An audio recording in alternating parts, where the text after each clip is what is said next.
The clock doesn't work. It said 8:45 for about 5 years. I just Oh, really?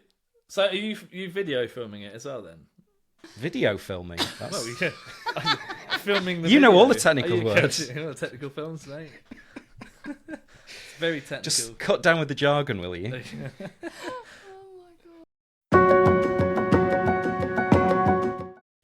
Hello and welcome to Who Moved the Tortoise, a podcast about the science and wildlife films that have inspired people. I'm Kate Dooley. And I'm Alex Hemingway. In each episode we invite someone from the world of science or the media to share the thing that inspired them most. It can be anything: fiction, comedy, documentary, animation, whatever. The only rule at Tortoise HQ is that it has to have some kind of science or wildlife content. This time we're talking to specialist camera designer and director of photography Chris Watts. Camera innovation runs in his blood. Chris's father Jonathan has been building bespoke specialist cameras for wildlife film crews since the 1980s. Chris has created cameras to put on animals from bears to fruit bats, microscopic lenses to capture headshots of ants, high-speed cameras to image a hawk's eye blinking, and the first 3D drone. He's filmed on international natural history series, including David Attenborough's Micromonsters 3D, Prehistoric Planet, and Disney's A Real Bug's Life. In the name of science TV, he has placed a camera on a bear when it suddenly woke up, slept on a lava flow in Ethiopia next to a man with an AK-47, and barricaded himself in a kitchen in Cameroon with Gordon Buchanan, calling for a military evacuation who wouldn't come as they were afraid of the escaped chimps who were battering down the door. Chris's choice for the film or TV show that inspired him is the 2010 Werner Herzog film, Cave of Forgotten Dreams. The first question we always ask is, how difficult was it to choose something as your inspiration? Yes, incredibly difficult.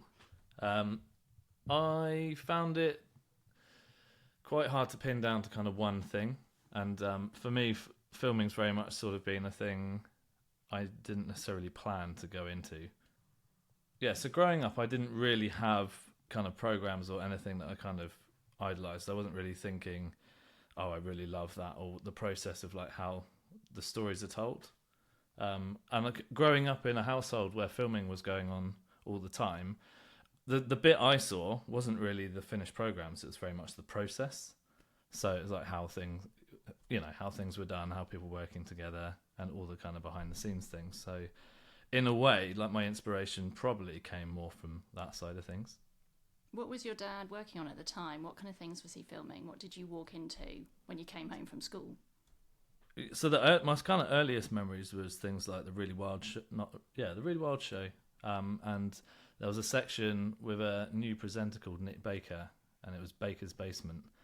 And they were just shooting some of the stuff for that.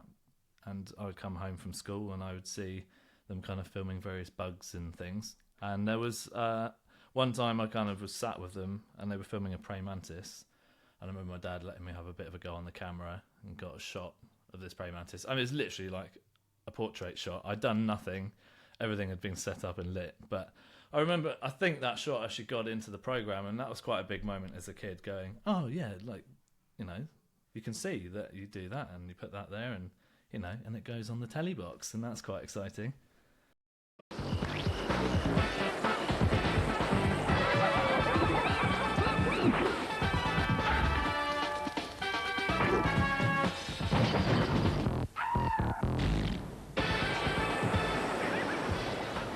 Welcome to a right royal Really World show. This week we're at the Tower of London, where kings and queens of England have lived for hundreds of years. But in fact, we're going to be getting a bit regal ourselves as we take a look at some of the courtly creatures of the animal kingdom. Nick valiantly battles upstream in a race against the king of fish. Howie joins in a birthday banquet for a long-reigning tortoise. We travelled back in time for a lesson in the noble art of falconry. Janice moves in high places when she meets Tony Blair, the lemur. And we check out the new dance craze that's all the rage in the bird world. As I grew older, like the period of time when my dad was doing it, it was kind of very much film, and then it was all that transition time to digital. And my parents were both like, "Oh, the TV industry's over. You know, there was a cameraman doing his sound the other day, and so and they were like, whatever you do, don't get into TV at all." So me and my sister kind of just went off in totally different directions, doing different things. I kind of went much more down the kind of engineering route. But it all just sort of came to a head one day. I tried loads of different things, but it's when I actually started doing filming again that I just felt at home, and I didn't know how much I knew about it, because it's not like I'd ever kind of sat down and learnt it in a book or anything. And I started doing it and sort of knew what an f-stop was, and how you frame something, and so I was just like followed what felt right, really, and it just kind of went from there. So how much was your dad would you go and see him filming things versus he would be actually looking at the technology and engineering things as well? Did you see both sides of that? Yes. Yeah, I mean, in a way, the kind of developing tech is a larger part of the work, really. That's something that's kind of always ongoing in the back of your head, always looking for things to improve or different ways of doing things. And it's a lot of experimentation. A lot of this stuff, is only theoretical for a while, and then you've got to go in the workshop, start chopping things up and screwing things together and see if it works or not. So you're always doing that with your dad anyway when you were a kid? Well, I'd say more getting in the way. So he'd probably be doing something and I would be asking lots of annoying questions, and he'd give me a piece of wood and a nail and just like go over there in the corner and just knock that about for a bit. But you kind of take it all in. And I think as a kid you just observe what your parents are doing, don't you? And you kind of learn from that and take it all in. And that just kind of seems quite normal. It's probably not normal as that was, but... Do you think it was inevitable? Do you think it was inevitable that you kind of circled back round to, for want of a better phrase, the family business? It didn't feel like that. It didn't feel inevitable. Because I kind of like had a big passion in art and the engineering stuff as well. So I really did think that was kind of what I was going to end up doing. But the thing that is so amazing about the film industry and what it's offered me is it's really allowed me to just try so many different things and evolve and follow the things that interest me. So I've gone from like starting off just doing kind of normal filming, and then like you try a bit of editing, and you're trying to basically do it all yourself, aren't you? And then started doing the drone stuff years ago, and did that for years, and got to a point where like I didn't want to. Sometimes there's a point where you start becoming a bit grumpy, or you're not that happy about what you're doing, and I was thinking, right, I think maybe I've done this now, so like shift more into doing just the more DP work, rather, because for a long time I was kind of just doing the really specialist shots that no one else really wanted to do because they were like tricky and annoying. And like I think when all the streamers came out with a much bigger budgets and stuff, it's kind of allowed us to have more access to all this amazing kit, and you can make an entire sequence look pretty glossy with the kit you want to use. The film you've chosen, and this is, we're 38, 39 episodes into this little podcast adventure we're on. Yeah. And every so often someone will choose something that they were involved in. Yeah. And in the case of this film, you were, integrally involved in, a key part of it. Just to rewind a little bit, why this choice? Why this film in particular? It was a bit of a turning point for me, I suppose. Forgive the pun, but it was really the first time the drone stuff kind of was used and kind of took off, and I knew that would be a thing. Basically, it's it's a thing that works, that people were excited about, and that the drone that we'd built was literally just a prototype. It didn't even have a camera mount on it or anything, and I was just on that film as the because this was also a 3D film, and I was on there to kind of manage and kind of be the 3D tech on that shoot. But I threw this drone in the van, and they drove it over to France, and we got over there, and I showed the guys, and they were like, yeah, that's quite interesting. Let's see what it can do. Can you get a camera on it? I was like, sure. So sort of looking around my hotel room for something to use, and I ended up just ripping a strip of aluminium trim off my hotel door, bending it and fashioning it into a kind of little mount that would hold 2 GoPros. And in order to get the GoPros to fire at the same time, you just tear the record buttons off and wire them together. So when you press the record on one, they fire at exactly the same time. And to sync the shots up, I had a little torch that I would basically just quickly blip at the front of the shot. So when you offload it, you can kind of match it all up, and that would work. And then, we just started flying it. We didn't have like any kind of fancy video links. It's all kind of like trying to see this tiny little dot flying away. And there's this amazing natural feature called the Pond Dark, which is a kind of stone bridge, effectively, over this river. And the crew kind of dared me to fly through it, which I can remember my thumbs shaking at the time. But it ended up getting used, I think, as like one of the opening shots for that film. It's used a lot, yeah. And did you do the shot that's through the vineyard, through the kind of vines? Yes. And then it goes up to the cliff face, because that's the opening shot. Right, in the amazing, whole film. yeah. And it's like this lovely view, kind of beautiful slow shot that kind of then lifts up, that gives you the context of kind of going back through time, and that this cliff is really important, and that Werner Herzog's like really unique voiceover sits it's over. amazing, isn't it? Yeah. Oh my gosh. So they're really important shots in the film, and they open the film, and yet you threw this thing that you hadn't really used before in the back of the van. Yeah, and I'm glad I did. Yeah, and that's it's kind of like battle hardened. But it's I think that was a big moment, kind of. That's probably my first kind of official thing, I suppose. But I mean, just to rewind a bit further, how did that job even come about, to kind of land yourself on a Herzog film? Yeah, that's a really good question. It was just like the really early days of 3D, and there were really very few people that knew anything about it or managing those 3D rigs. I just sort of happened to be one of the few people that was, because I meant you guys obviously remember the Micro Monsters stuff and all that 3D. So like me and my dad in 2012. Yeah, so it's very 2012 similar. We worked on that together. Yeah, so it's a very similar time that we were sort of developing that single lens 3D system, and the kind of mirror rigs and stuff. So although we're not necessarily doing loads of like big projects with them, there was all that pre-development of all that kit before those projects, basically. So did Jonathan make any of the kit? Did you and Jonathan make any of the kit for the film, or was it just the fact that you were in the 3D world that...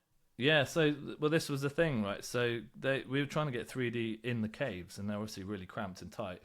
So there were 2 rigs that were made. One was a very small one that could hopefully fit down, some of these tight bits in the caves, and then slightly larger one for interviews. And there was this camera called the SI2K. These are kind of like very small cameras that you could actually sync together.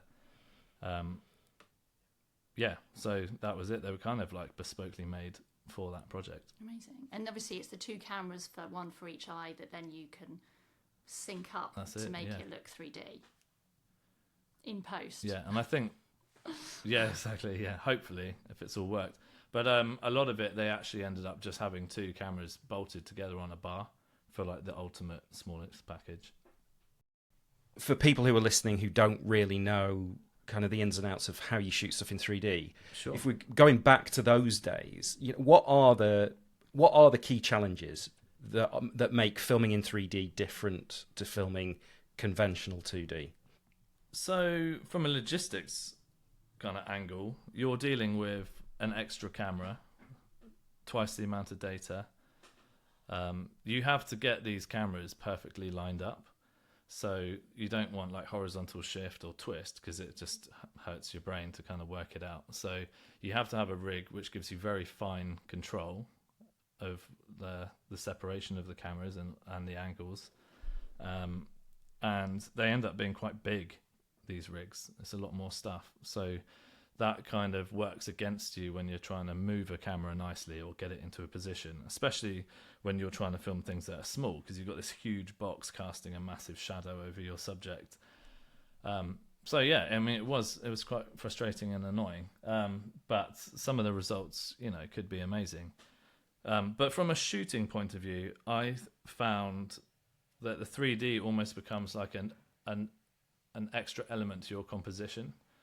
So it was interesting looking at some stuff that we shot in 3D, in 2D, and you'd be like, oh, there's a lot of space around that subject, and it all kind of seems a bit weird, and why is it flattened off and it not a really deep set? And that's because of the 3D, like how far things sticks out of the screen towards you. And also you had this thing where you had to choose whether your subject kind of looks right and the background looks completely bonkers, or whether you shorten everything up so everything looks nice. So there's lots of kind of like intricacies to it, but it was definitely a kind of big learning curve for everyone during that time, and whether it got totally solved, I don't know. And this project again had a lot more difficulties, didn't it? Because you're trying to go in through small spaces. You can only be in the cave for a short amount of time. You've only got certain lights, cold lights, and a few lights you can use. Very few people. Did you go in? Were you in there filming as well? So no, they had very limited numbers. So we'd do some little tests in some of the other cave systems like next to it. But it was just the core crew and Werner going down into the actual main cave system for all the filming stuff. So that was quite stressful as well. You've got to kind of prep all this kit, and there's limited times they're gonna go down there, that it's all gonna work. But inevitably things get knocked and hit out of whack. But that's all part of the fun of filming, isn't it? And for them to sort out in post, or yeah, totally. I mean, he was, as I understand it, he was quite resistant to doing it in 3D in the first place, and I think my recollection of it was that he saw a 3D film, realised the possibilities, but it wasn't until kind of visiting the caves and understanding what 3D could do to kind of bring out the dimensionality of the surfaces on which the art had been drawn that it then became an artistically valid choice. Yeah. I don't know that, but yeah, I mean, it does make total sense, to be fair. So much of the power of that is just how crazy those surfaces are, and the size of those spaces. It's very hard in a cave, I think, if you haven't been there, to kind of get across how that feels. So it's definitely a useful tool for that. Yeah, the kind of movement that drawings have because of the cave walls, but also how they've drawn them, and then flashing the lights over them as well. Like that was, it really brought the animals to life somehow in a way that you wouldn't be able to do otherwise if you just did it in 2D. The thing that just blows my mind is you think you're just going in there with maybe just a stick, a fire stick, and what if it went out, and how you get back out again. The bravery of the people going that far in to do those drawings as well. It's just, quite hard to get your head around, really. So when you're packing the van up for that shoot, you've had the call, you're heading off. You're heading off, I guess, knowing that there's going to be a certain amount of guesswork and a certain amount of experimentation on the shoot itself. How receptive were the rest of the crew to that, and what kind of a working environment was it? Was it conducive to experimentation? Well, we're all in the same boat. It was new technology, and we just gone with the best stuff we had. And everyone was good, to be fair. It was that, I mean, my main struggle was explaining to the crew that the rig had to be set up in a certain way or it was wrong. And I come back to it sometimes and maybe somebody's been fiddling with it. But but yeah, it was a challenging time and new technology, and I think everyone we did the best we could, really. Well, you made a great film. Or helped a little bit. You were kind of mostly that France shoot, were you? Or did you go on the other shoots? Well, it's a bit of an interesting story. I actually ended up having my appendix go at the end of the shoot, right at the end of the France bit. I was meant to go on to Germany, but I ended up being in hospital and then flown home. And you were never on a Werner Herzog film again. No, that's it. Yeah, it's like he can't hack it. He's broken. Get me another one. Yeah, it was quite mad. I was so out of it that I was meant to fly. It was. Do you remember the period of time with the volcano and you couldn't really fly anywhere? Yeah. So I think I was like, I had all my like stomach wrapped up, and they put me on a train, and I was meant to fly from Paris. No, I was meant to get a train to Paris and then overnight, and then fly out the next day. But for some reason, I got out in a different city. Because you were out of it. Yeah, and they said, go to the Radisson Blu Hotel. It's really near the airport. So I just got in a taxi. I was like, Radisson Blu Hotel. He's like, yeah, that's fine. We're driving for ages. And I was like, Radisson Blu Hotel? He's like, yeah. I was like, okay, I'm sure it'll be fine. I got in this hotel and I was like, right, yeah, Chris, yeah, here to stay tonight. And they're like, no, you're not on the system. Still hadn't clicked yet. I was like, okay, well, I'll just pay for it. And I got to this room and I rang my girlfriend and I was like, oh yeah, I'm at the hotel. She's like, what do you mean? I was like, yeah, I'm at the hotel. She's like, where are you? Yeah, basically it turned out I was in totally the wrong city. So I went back to reception. I was like, oh, it's been a big mistake. I'm in the wrong hotel. And they were like, can we just do like a refund? They were like, no, we don't know what you've done in that room. You've been to it, so you've got to pay for it. So then I had to rush to the train station, get another train. Got the bullet train all the way to Paris. Eventually got to the right hotel. Yeah, then flew home. Then no one remembered that I was there at the airport. But it's my local airport, so I actually started walking home. So yeah, it was a bit of a mad trip back, to be fair.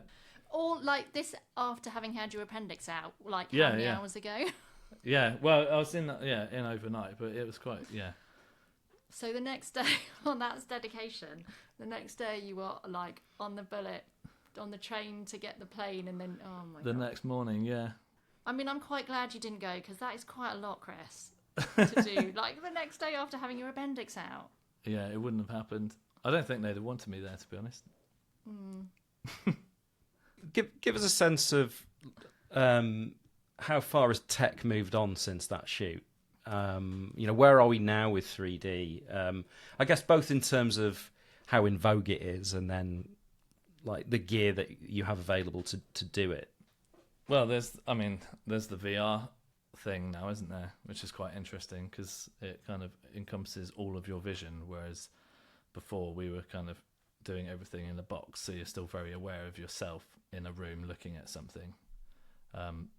So yeah, I think the VR space is very interesting, but it's just what's that content look like and what's it going to be? And I think it's quite important to maybe keep a bit of a separation. I think these things always get directly compared to existing stuff, like traditional TV or other technology, and then it's quite a hard fight, and it's quite good for experiences and journeys and stuff. But yeah, I mean, tech in general has changed like immensely, and the access to it, and yeah, it's been an interest. I mean, this is another thing that I've really loved about kind of my work and kind of working alongside tech so much, is it really has allowed me to just play, really, and try and think of better ways of doing stuff. And it's like, I think it's important that the stories kind of lead it, and they kind of dictate the shots, and then the shots kind of call on the technology for the solutions. And I've always tried to be quite strict with myself about not using tech as a gimmick. Just, don't just try and sell an idea on a piece of tech.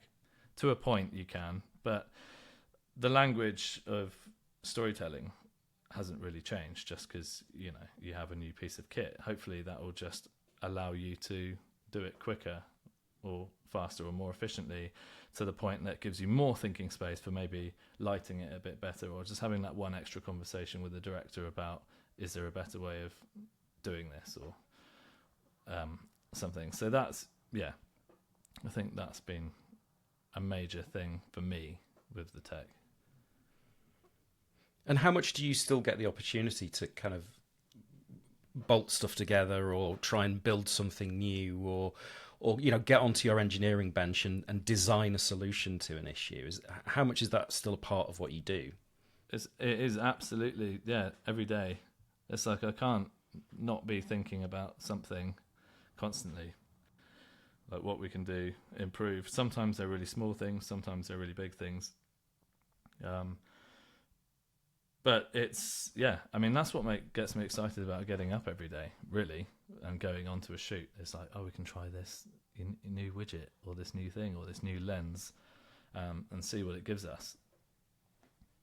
What are your favourite kind of things, or the biggest challenges that you've had? You've gone, oh, I can't believe we did it, but we did it. Well, yeah, I mean, the drone one was something that no one really knew it was going to work. And the first ones were a bit sketchy. With a radio control helicopter, they have your main rotor and you've got your tail rotor. So you'd have these, back in the day, you'd have these little boxes called gyros that would just have a little twisty pot on them that would change the gain, like how much they control the tail. And basically just made the first drone out of a bunch of those, all screwed to an airframe and trying to tune it all together to eventually fly.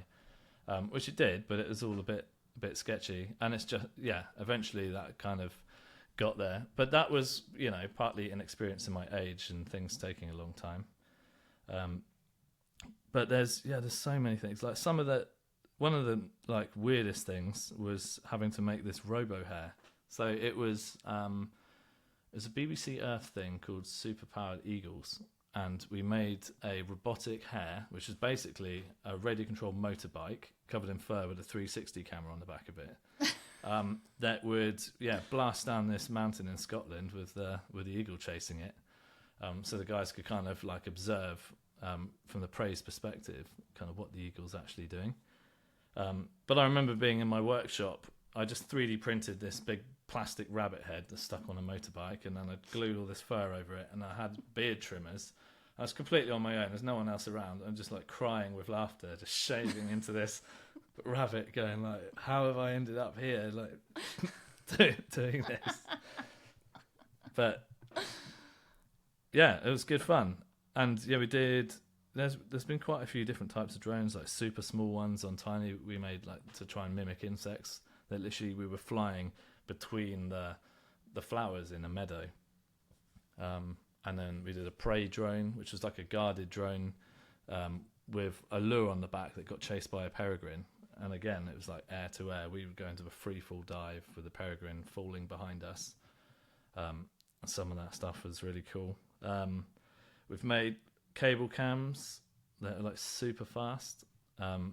So what is that? A cable between 2 points or something? Or exactly. So a cable cam is basically a kind of like wheeled cart that runs on a rope, and it allows. So to go back a bit further, basically the challenge was to try and film a bird in flight with a slow motion camera. So those cameras are really big and heavy, so they're quite hard to put on drones.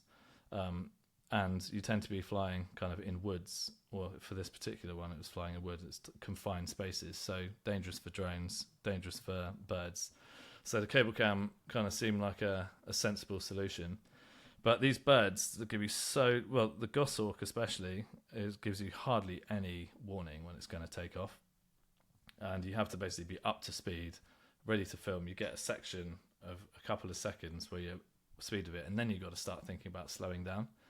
So that was really hard. There's so much. Lloyd and Rose Buck, who train the birds, are absolutely amazing, and their birds are completely insane for consistency. And it's kind of like the only way we were able to do it. But we kept finding that the choreography between the birds starting and us getting up to speed was just not really working. So we looked into making this thing more powerful, and it was just like bigger motor every time. And it ended up getting to the point where if you got any wheel spin for even a second, that it would just melt through the rope, and then the whole thing would come crashing down. And if you think this is like, the cable cam itself, a gimbal, and then a high-speed camera, it's like £100,000 worth of stuff you don't want falling out of the sky. So we ended up like having to add like a second wheel to it to effectively give it traction control. So what you do is you basically have two wheels in contact with this rope, and you set them a limit. So if one goes 300 RPM faster than the other one, then you know one of them's slipping. So it will slow it down, and that stops you burning through your rope. And I needed a bit of advice with this, so I spoke to this company that make these electric mountain boards, and they were really on board and really helpful. But they were like, "Do you realise what you've built here?" I was like, "No, what do you mean?" He's like, "Well, this thing's 36 horsepower." I was like, "Right." And he's like, "So you know those scooters that people, like, 80 kilo people bomb around town on, do 30 miles an hour? They're like 1 horsepower." I was like, "Oh, right, yeah, okay, that's quite scary, isn't it?" And then we got it working, and we set up a rope in the garden with a 12 kilo weight on the bottom, because that's basically what the payload is. And on a 70-meter rope, it was going from a standstill to 50 miles an hour and back to a stop again. It was just like, I got asked to dry hire it recently, and I was like, absolutely not. That's too dangerous. Yeah. But with that, what were you able to film then? So we used it on Supernatural, which is a Disney thing, and it was for a Goshawk sequence. We're aiming to follow along with the Goshawk using a high-speed camera. So even if we get the bird just in frame for a few seconds, so we can slow that right down.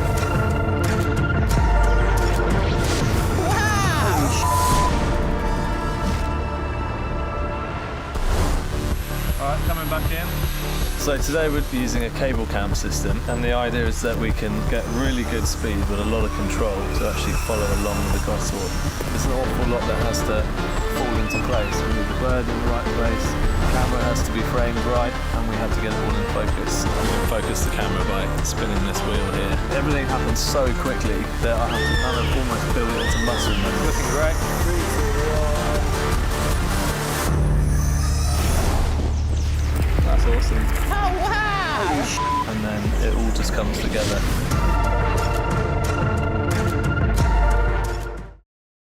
So the shots that really stood out to me was probably the tightest shot we got was on a 135mm lens. It's kind of full face Goshawk, and you can see the nictitating membrane that the eyes come across, and you even see this tiny bead of saliva just fall from the tip of its beak, all while it's flying like, inches from the ground. So it's quite cool. A lot of this stuff, you really don't even know you've captured it until you kind of actually offload it and you watch the shots back properly. And it's kind of like, it's pretty amazing. There's another thing, there's another thing that really drives me for pushing this tech is I feel like we just keep opening these amazing little magic boxes of revelations, that you just see something new. And you especially with the macro stuff, you look at these things all the time, and then you just see them in a totally new light once they're blown up massively on your screen or slowed down. Any different ways you can kind of achieve that is a big motivator. No, for sure. What's kind of driving you next? So, the biggest thing at the moment is putting cameras on robot arms. So what this is sort of allowing me to do recently on my most recent shoots is not really interfere with stuff too much, and you can kind of move a camera around. Say you're filming something on a plant, you can just move this camera to any position.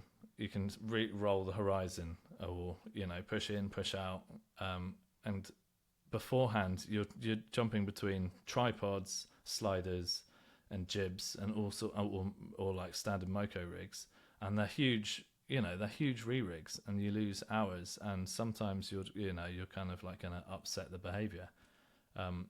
So that's been absolutely massive, and creating a system that I can free fly.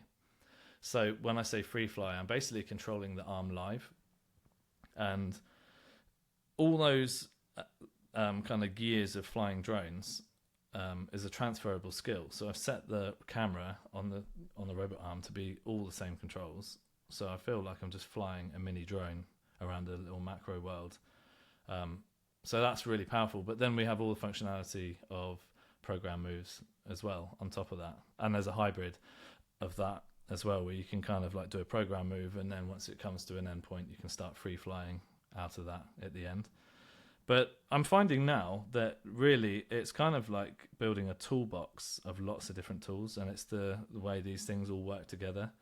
So, there's been huge improvements with the camera's kind of frame rates and also light sensitivity, which means that I've been building some pretty crazy macro lenses that we can then mount to this robot arm as well. So we're getting like 20, 30 times magnification on stuff, but being able to just actually move it. Because when you're working those magnifications, like any little bump or notching is like makes it really shaky. And again, this is like just unlocking more stuff and allowing us to capture more behaviors, because we're just able to react quicker, and we're not kind of crashing around trying to readjust cameras onto different rigs. So I'd say, yeah, that's kind of the most exciting thing at the moment. It's probably the controlling and moving the camera. Bugs. Give me the scaly, the squishy. Oh, she's fluffy. The beadier the eyes, I see ya. The better. Okay, this is getting weird. Can we move on? These curious creatures crawl, creep, and climb their way through life. I'm talking about epic tales on a miniature scale, and it's all real. Yeah, we do it live. Yep, even that one. Stories of stingers and stalkers will leave you squirming for more. Okay, so you're kind of freaky, but I mean that in the best way. Join me, Aquafina, as we explore the extraordinary. A real bug's life. So on A Real Bug's Life, there was a lot of that experimentation, particularly kind of in the early days of when that project was starting up, was, talking about new ways of doing stuff or new bits of tech to play with, etc., etc. And I remember a lot of conversations and actually a lot of hands-on stuff from you of building new lenses, trying new things out. But one in particular sticks in my mind, and that was the acquisition of endoscope lenses, like stuff that used in a clinical setting, but for wildlife filming. How did you come across that? Where did that thought process come from? Well, it was a conversation I had with Alex Rankin, who was, I believe he was trying to film Up at an Ant in New York. And we were just talking about maybe different ways that might be possible. And that got me thinking about using a medical endoscope, which is absolutely tiny. I think it's like 5mm at the end. And you just think, you look at this thing, it's like, there's absolutely no way this would work. But Alex was like, do you mind doing a test for me? So I actually have an existing macro lens system, which I just called the scope lens. I actually just tried bolting it on the front of that. And amazingly, there was a bit of a picture there. So I rang Alex back and was like, you know what? I think this might actually work. So yeah, fired up the 3D printer, printed a load of more bits, got some lenses, and yeah, made this kind of adapter that would blow up the image onto a camera sensor and try and make it as fast as possible. Had a little focus wheel, so you could even pull focus with it. And yeah, amazingly, this thing just worked. It's very dark. It's quite hard to use. It's like a massively compromised lens in a lot of ways, but there were several shots that we just really wouldn't have been able to get in any other way. And another really amazing thing, that we were very lucky, is they actually make them with different angle ends on them. So you can buy like a 0 degree, which is straight, and a 35 and a 45, and maybe a 70. So you could even kind of film with them in a vertical position and get even lower, and or like get underneath stuff and genuinely look up at an ant. So that was an amazing moment, because I was like looking at the monitor thinking, right, this really does feel new. This feels like a thing I've not seen before. But it was interesting. We tried to buy some more of those endoscopes, and it turned out that you're not really meant to have them. So it's like, are you a medical practitioner? Well, no. What are you doing with them? Well, yeah, just filming insects. Well, yeah, or you just get no reply at all. But eventually, yeah, I spent long enough on eBay. Someone from America sold me some. So yeah, they sort of from that second hand. So you don't ask where they've been. Get the Dettol out. Yeah, that's it. Yeah. Yeah, they sort of went up in value once I knew they weren't that replaceable. But yeah, but that was a really fun challenge. That was good. Did you use it on your episode at all? Do you remember? No. So not interesting. It was rubbish. No, I'm joking. No. No, but it was like it's like a massively compromised lens, so it's only like good for very specific uses. But yeah. When you're starting on a new show, how often is everyone going at the start, right, what can we do that's different? And you're there around the table bringing ideas? Or is it much more driven by, right, these are the creatures we want to film, these are the places we want to film, and how do we do it? Yeah, it's interesting you asked that. It has actually changed quite a lot. I feel like maybe 5 years ago it was much more conversations with development teams about what tech there is. And yeah, now it's just kind of ongoing conversations with producers, I think, over years and between projects and rolling between stuff and just, yeah, kind of keeping everyone up to date with what's going on. So I think that it's much more organic now. Those kind of ideas just feed in kind of much more easily like that. But I'm not too, like, as I said before, I've never let me just sit there thinking about making up new things that don't necessarily have a use case. Because one, I don't really have the time for that anyway. But when you have a very specific use case for something, then it is, where it works, is specifically designed for doing that thing, and it solves that problem. And everything you do and all your energy kind of moves forwards really quickly. Because I have, there's been a few times where I've put a load of time into developing something because I thought it would be cool, but then I'm spending all my time trying to justify using it, and then that's not really proper storytelling, is it? So yeah, it's kind of a thing I try to stay strict with. So where we always land with the podcast is to ask, with the benefit of hindsight and having a chance to think about this film again, what does Cave of Forgotten Dreams mean to you? Well, I suppose it was a big opportunity, really. It was very much felt like kind of being thrown in the deep end, I think, because I wasn't that experienced at the time. And yeah, being thrown into a foreign country with a new piece of kit and a bit of kit that was so new it wasn't really even official yet. It was quite daunting. So yeah, to kind of come out the other side of that relatively unscathed, apart from missing appendix. it was a pretty big thing. And set you on the path that you are. Set me on the path. Treading. Yeah, you kind of know it's possible. Yeah. Thank you so much. Fantastic. Thank you very much. Oh, thank you too. A mindless wittering production.